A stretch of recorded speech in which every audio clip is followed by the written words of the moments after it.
Okay, so our line chart showing the revenue trend is finally ready. So let's get this out of the way and let's see if we can dig a level deeper into our data. Now we could break this down a number of ways. We could break it down by store type or by product category, but Andy's email specifically mentioned that he needed to compare performance across stores. So let's do that. We want to compare store performance, and we're going to need to start by bringing in these store names. I'm going to go to my data tab, select the store name column, copy that. Let's paste it here, and then go to data, remove duplicates, and we've got our list of 10 unique stores. And what I want to know is how these compare in terms of revenue. So let's calculate the revenue for each, and we're going to need to use some ifs here. So we need to sum the revenue whenever the store is equal to this store here, and when the month is equal to the current month, and the year is equal to the current year, since we do want to make these calculations for the current period. Now, we'd usually want to filter by the selected region as well, but since I do want to calculate the revenue for all the stores, then I'm not going to do that here. So that's our formula finished right now. Let's close our parentheses, press enter, let's copy this formatting, and then let's just apply this down.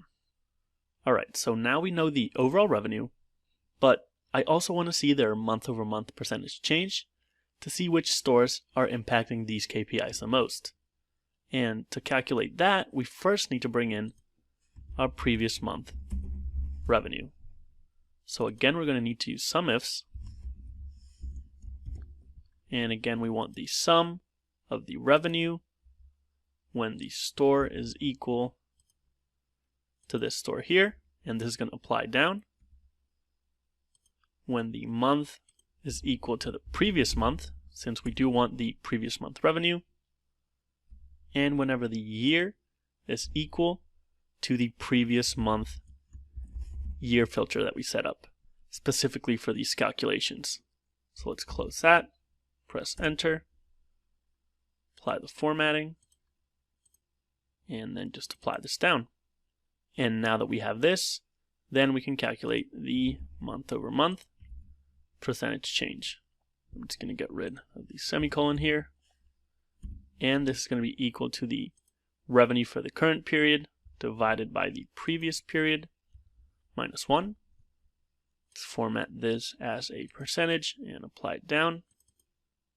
And now let's just format everything else. So we want this to be bold and light green. And let's copy the formatting for this. And there we go. So we have the two metrics that we're interested in. Now it's time to visualize them. So let's start by visualizing revenue by store. And since we're trying to make comparisons with categorical data here, we can use a bar chart. So I'm going to select this and just go to Insert, Bars, and a 2D bar chart here. And let me make some space for myself. Let's get rid of the shape outline. Let's get rid of these grid lines. We can get rid of the title as well, since we're going to be using a text box for that later. Let's format the data series and give it a gap width of 85%. Make these labels a little bit bigger.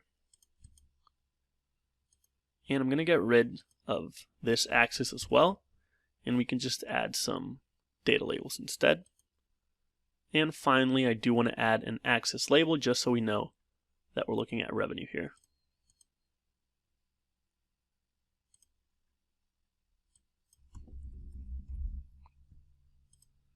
Alright, so that's our revenue by store.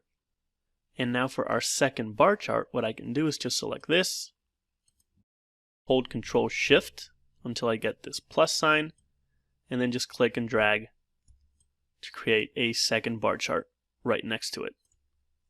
And all I need to do now is click on it one more time, and just drag from my revenue field to my month-over-month percentage change.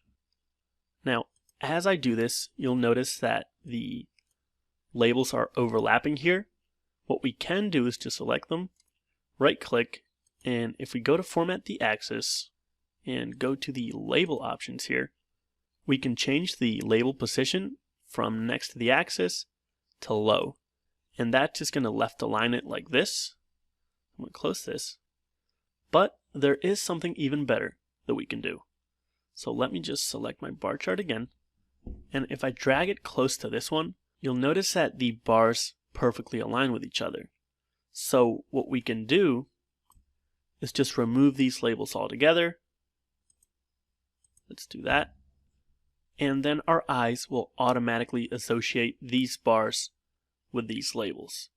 But when I did delete that, what happened is that it also deleted the axis line here as well. And let me undo just so you can see that. So I do want to keep this.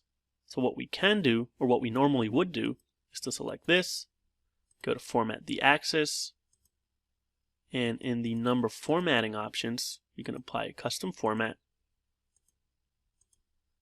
and then just use our 3 semicolon trick to make the labels invisible.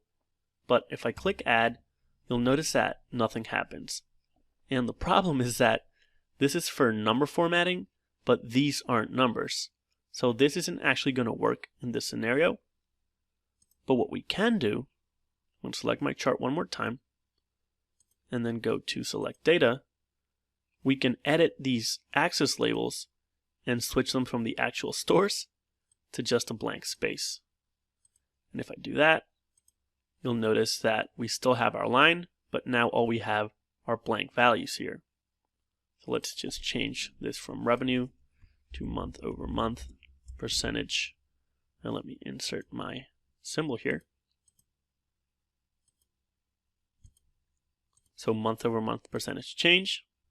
Let's edit our colors here. So if I click on my series and go to Format, and then in the Fill options, you'll notice that we have an option that says Invert if negative. I'm going to select that, and what that does is allow me to format positive and negative values differently.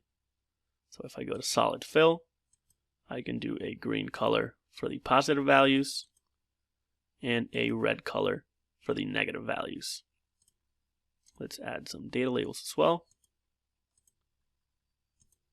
Make these bold, and then just make this a little bit narrower.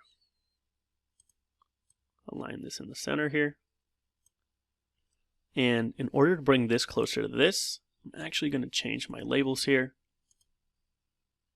And instead of being on the outside end, I'm going to place them on the inside end, make them bold, and just make the text white. So now what I can do is bring this much closer.